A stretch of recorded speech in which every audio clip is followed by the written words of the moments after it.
Je pense que j'en ai suffisamment parlé sur les réseaux sociaux pour que tout le monde soit au courant que j'ai une maladie mentale s'appelant le trouble schizoaffectif.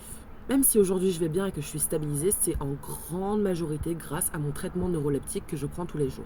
Je sais pas si vous vous rappelez, mais quand Barnier était au pouvoir, il avait érigé une grande cause nationale pour l'année 2025, la santé mentale.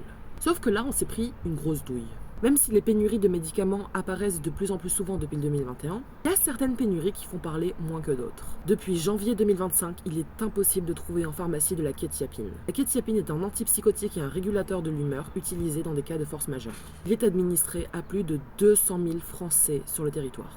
Heureusement, je ne suis pas touchée par la pénurie car je n'ai pas cette molécule dans mon traitement. Mais c'est pas le cas de mon entourage. J'ai de nombreuses copines dont la survie au quotidien dépend de ce médicament. Sauf que personne n'a été averti de cette pénurie. Il a été donc impossible de prévoir, de faire des stocks, ni même prendre des mesures en amont pour changer de molécule. Chez ces personnels dont la quétiapine sauve la vie, le sevrage a été accéléré. Imaginez les conséquences désastreuses sur le corps.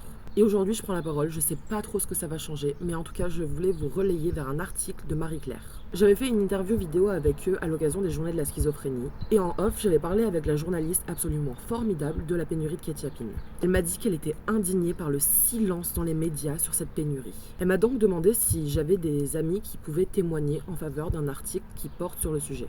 L'article est sorti, du coup je vous invite très fortement à le lire, le lien est dans ma bio.